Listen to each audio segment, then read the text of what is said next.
Bienvenidos y bienvenidas a Punto de Encuentro, un espacio de comunicación en el que abordamos diversas temáticas. Soy Paola Beltrán.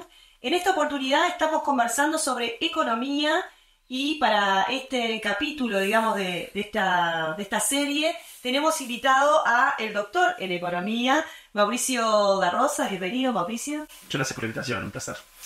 Mauricio, se habla mucho de desigualdad. Vivimos en una sociedad que tiene, por la forma en que estamos organizados estructuralmente, ¿no? Genera desigualdad, pero hay mecanismos y formas de transitar en ese sentido. ¿Qué nos puedes decir al respecto? Se habla mucho últimamente de pobreza, en particular asociado al incremento de la pobreza infantil, que es un fenómeno, digamos, muy dramático, un problema serio que tiene Uruguay en materia de pobreza y pobreza infantil muy en particular.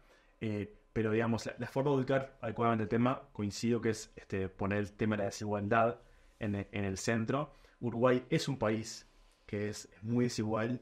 De hecho, digamos, el proceso de la pandemia y su recuperación posterior lo que ha generado es aún más desigualdad. El índice de Gini, que es un índice que utilizamos para medir la desigualdad, que va entre 1 cuando hay máxima desigualdad y 0 cuando es perfectamente igualitario, se incrementó 1.1 en este periodo. Es un incremento que puede no querer decir nada, digamos, este indicador así aislado, pero es un incremento muy sustantivo de la desigualdad en un periodo muy corto de tiempo, entre 2019 y 2023. O sea, emergimos de la crisis del COVID-19 con mucho más desigualdad que lo que teníamos antes.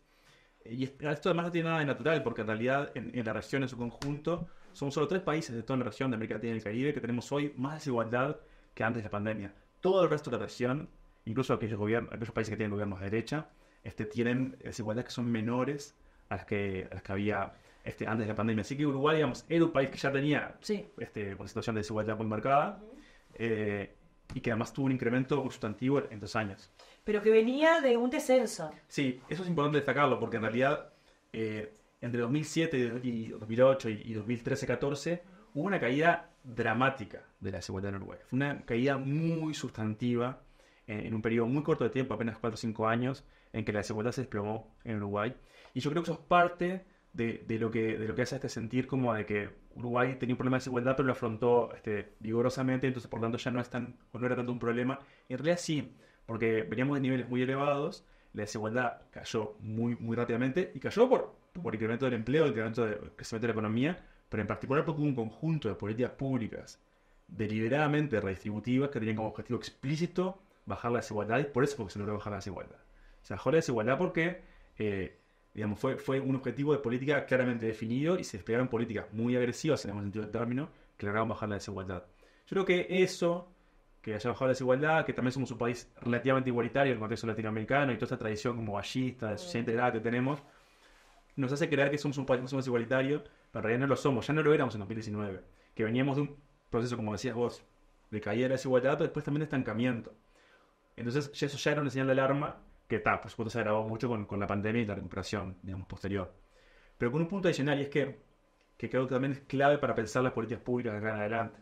Es que cuando se dio ese proceso de caída de la desigualdad, fue un proceso, insisto, dramático, una caída que realmente fue muy sustantiva de la desigualdad.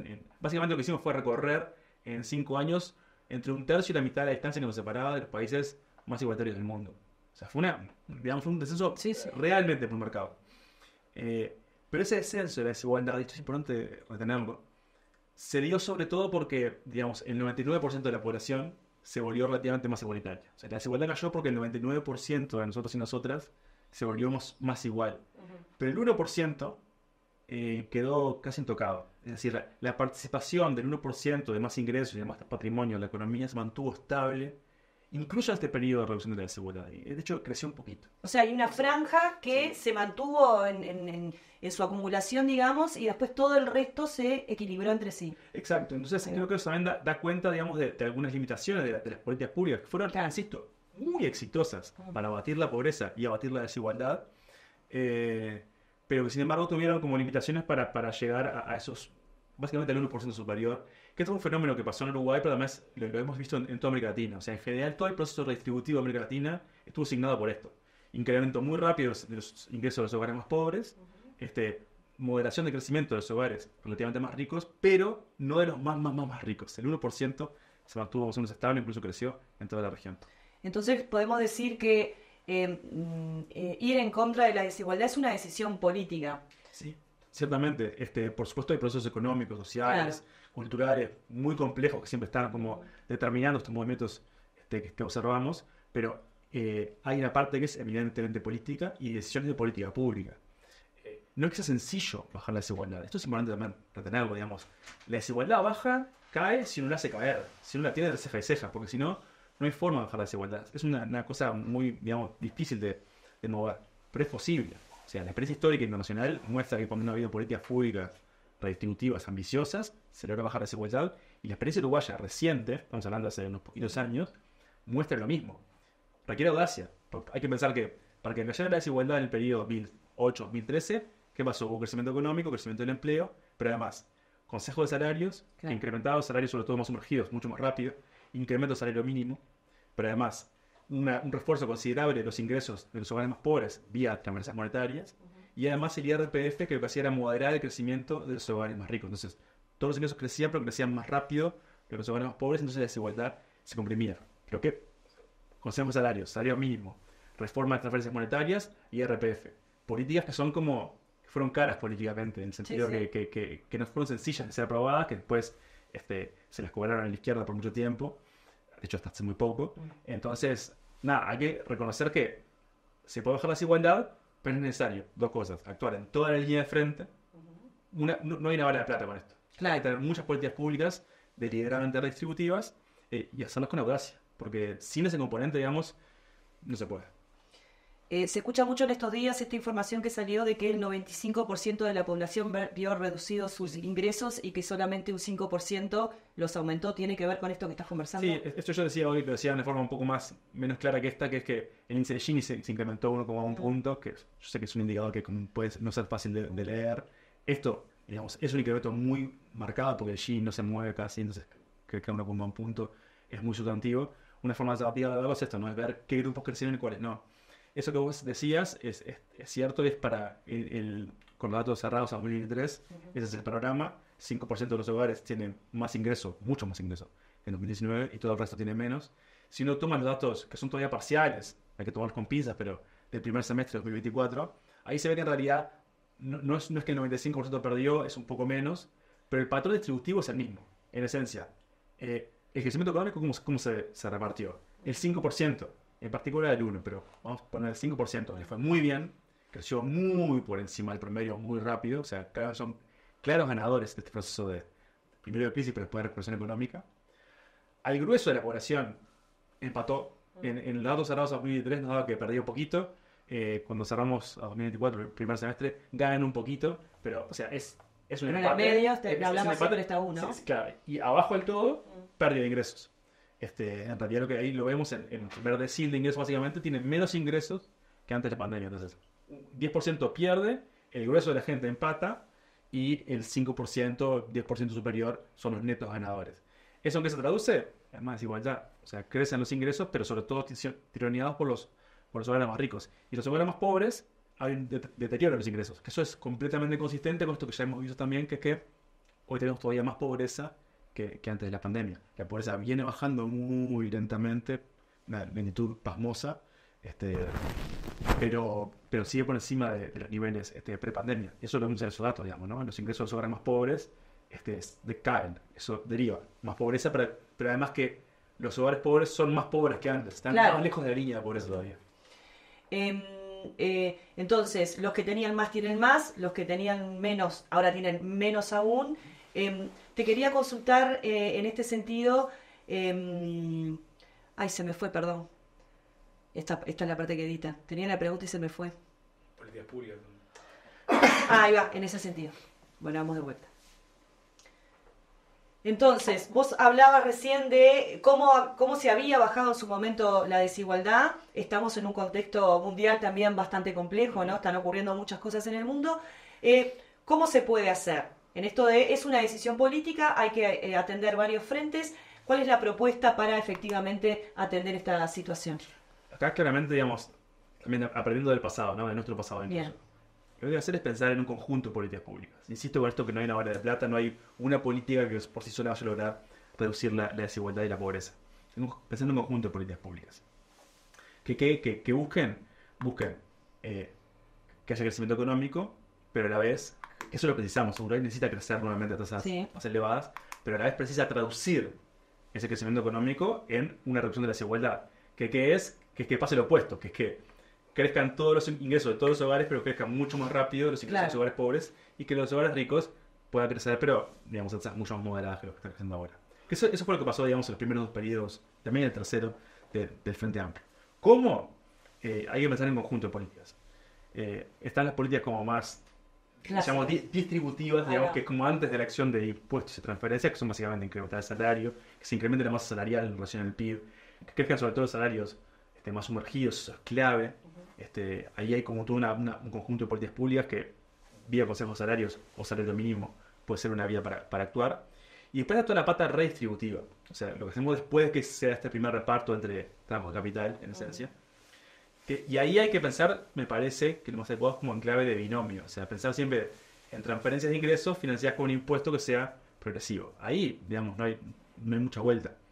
Hay que apostar a dotar de mayor progresividad a los impuestos directos, en particular el IRPF. ¿Qué significa mayor progresividad? Que el impuesto por sí solo ya genera una reducción de la desigualdad. ¿Por qué? Porque grava en términos relativos más a los más ricos que al resto. El IRPF categoría 12, que es al trabajo, por diseño tiene ese rol, funciona así. Ese impuesto se puede fortalecer, se le puede dotar de mayor progresividad para que sea aún más redistributivo, pero además hay que darle progresividad a la imposición al capital, que es la otra parte, que ahí no es progresivo, ahí las tasas son planas, no tiene esta lógica como escalada, que es lo que genera la redistribución. De hecho, por razones técnicas que ahora no vale la pena abordar, pero de hecho genera que sea un poquito regresivo el conjunto de la imposición cuando uno incorpora los impuestos del capital por este diseño como de tasa plana. Entonces no logra redistribuir, y en particular no logra redistribuir porque el grueso de los ingresos por capital, esto hablamos sobre el 1%, ¿no? Sí. El 1% es distinto porque tiene mucho más ingreso, mucho más patrimonio, pero además porque la fuente de sus ingresos es distinta. El 99% de la población hay salarios y jubilaciones, básicamente. Sí. El 1% es donde aparece el capital. Ahí está el grueso del capital, y el grueso de sus ingresos son por capital y en particular por dividendos, por utilidades, por ganancias de las empresas. Sí, sí. Entonces hay que grabar eso más adecuadamente, de forma progresiva, para poder lograr más redistribución y a la vez generar recursos para, por ejemplo, transferencias monetarias, que son muy efectivas para reducir rápidamente la pobreza, y en particular la pobreza infantil. Perfectamente podemos pensar en un esquema en el que se fortalezca el impuesto de la renta de las personas físicas para financiar un incremento de las transferencias monetarias, y eso tendría un efecto redistributivo muy potente. Un apunte con las transferencias. Pensemos que Uruguay, después de 2007-2008, tiene más o menos a la mitad de los menores de Uruguay cubierto con la transferencia monetaria directa. O sea, transferimos directamente ingresos a esos hogares. Después tenemos otro 30% de los menores que tienen una transferencia que es indirecta, que es la devolución por hijo de IRPF. Claro. Que es también una transferencia, de hecho. Sí, tenemos el 80% de los menores ya cubiertos.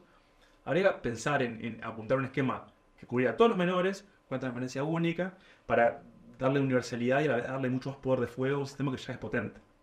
Así que en este binomio, impuestos a los ingresos y transferencias de ingresos de los hogares pobres, hay un esquema potente para empeorar.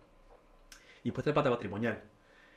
El ingreso está muy concentrado. El 1% de más ingresos en Uruguay tiene algo así como el 15% del ingreso total, que es equivalente al que tiene el 50% más pobre combinado. Tienes mucho. Muchísimo. Pero el patrimonio es mucho peor.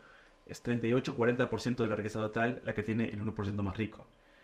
Mientras que la mitad más pobre tiene 2 o 3%, porque en realidad no hay... En realidad en la mitad más pobre no hay casi riqueza, hay más deudas que activos. Entonces en realidad no hay nada. La riqueza está muy, muy, muy concentrada en Uruguay, en todo el mundo, pero en Uruguay en particular. Hay que pensar en reintroducir esquemas de imposición al patrimonio de las personas físicas, que Uruguay tenía un impuesto así hasta 2007, que después fue como muriendo en un calendario como de bajar las tasas de a poquito. Hay que recuperar ese impuesto al patrimonio. Hay que recuperar el impuesto a las herencias, que es un impuesto que Uruguay tuvo entre la década de 1890 hasta la dictadura. Ah, no sabía que había. Un periodo de 1891 a 1974, Uruguay tuvo un impuesto a la herencia. Mirá. Que recaudaba, que era un impuesto muy potente, que la dictadura lo sacó. Hay que pensar en reincorporar eso. Entonces yo creo que con este esquema de imposición al patrimonio, a la herencia, incrementar el gravamen a los ingresos por capital, uno puede de alguna forma como obstruir este proceso de reproducción de la desigualdad que están marcados, y que, digamos, y atender aparte a este fenómeno que decíamos antes, ¿no? Que el 1%, en el periodo anterior de reducción de la desigualdad, el 1% no se tocó. Ahora es un buen lugar como para para buscar una piola donde tirar y aparte para generar recursos para financiar políticas públicas que son muy importantes. Y con esto, un apunte más. Incrementar la imposición al grupo de altos ingresos, alta riqueza, digamos, se puede justificar en sí mismo por múltiples razones, porque sería bueno, pero además se genera recursos para hacer políticas, por ejemplo, de reducción de la pobreza infantil, que se puede hacer, o sea, si logramos recaudar 0,5, un punto del PIB en estos impuestos y hacer transferencia de recursos por 1% del PIB a los hogares de menores ingresos, implicaría una reducción de la pobreza infantil muy sustantiva. Estamos hablando de bajar a la mitad, un tercio. Sí, sí. Que esto es no solo justo, que es la razón de primer orden, digamos. Claro. Está bien y punto. Ya está, no deberíamos discutir más nada. Es justo. Pero además es increíblemente conveniente desde el punto de vista económico. O sea, invertir en primera infancia tiene un rendimiento. Esto está calculado en el premio Nobel, que se ganó el Nobel por estas cuentas. Sí. Que digamos, invertir en primera infancia tiene un rendimiento futuro que es inmenso. Entonces, hasta si no nos importa la razón de justicia que debería importarnos, Sí. si uno hace la cuenta, rinde. Entonces, este esquema de redistribución no es solo justo, es además muy conveniente. Me dicen ya que tenemos que ir redondeando. Una cuestión que es muy importante también es en esto del crecimiento del PBI también, ¿no?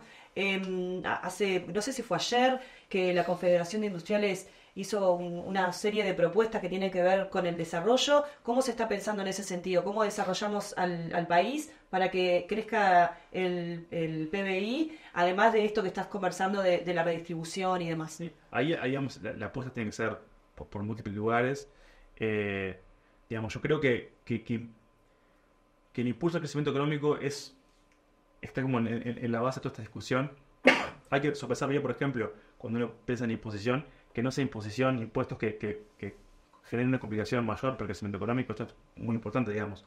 Hay un apunte nomás, la evidencia empírica no va en el sentido de señalar que un incremento de impuestos o un incremento de impuestos progresivos rompa la máquina del crecimiento económico. Además, claro que se discute mucho eso, como Claro. que subir impuestos automáticamente genera un perjuicio para el crecimiento económico. Eso no es tan claro. La evidencia no es tan no es tan nítida en ese sentido. Claro. Es bastante mixta. Y más bien, cuando se calculan adecuadamente los impactos, tienden a ser muy moderados. Entonces, nada, como poner un asterisco con eso. Y después, en materia de impulso al crecimiento económico, claramente Uruguay tiene que lograr diversificar su economía para poder insertarse de forma más dinámica en el mundo. Eso es clave. Yo creo que ahí hay muchos esquemas posibles, pero en particular hay que pensar en que Uruguay pueda hacer apuestas más disruptivas, hacer apuestas por algunos sectores estratégicos que tengan potencial de crecimiento en el futuro. Y cuando digo apuestas, me refiero a hacer apuestas que puedan ganar o perder, y que, bueno, algunas perderán, otras ganarán, las que ganen, que el Estado tenga una participación activa en el paquete accionario de esas empresas para también no solo hacer la apuesta cuando el capital es riesgoso, sino además tener unos beneficios cuando las cosas van bien. Que esta es la propuesta, digamos, no es mía, es Sí. Mariana Mazzucato, que es una economista muy prestigiosa, que yo creo que es de las mejores economistas vivas en este momento, hace este planteo. O sea, dice, el Estado es clave para la inversión en los momentos en que la innovación, por ejemplo, es más riesgosa, pero después no se queda con los frutos del crecimiento cuando a las empresas les va bien. Lo hemos visto en Uruguay, se ha visto en todo el mundo. Los estados son clave para la innovación y después no son parte de las ganancias. Yo creo que ahí hay una parte de la apuesta que hay que hacer, que el Estado contribuya a hacer apuestas disruptivas que permitan cambiar la matriz de productiva del Uruguay, pero no solo eso, sino además participar en los beneficios de ese crecimiento. Muy bien, Mauricio da Rosa, doctor en Economía, muchas gracias por haber participado en este espacio. Muchas gracias. Bueno, nos encontramos en el próximo capítulo. Bárbaro. Todos. Bien.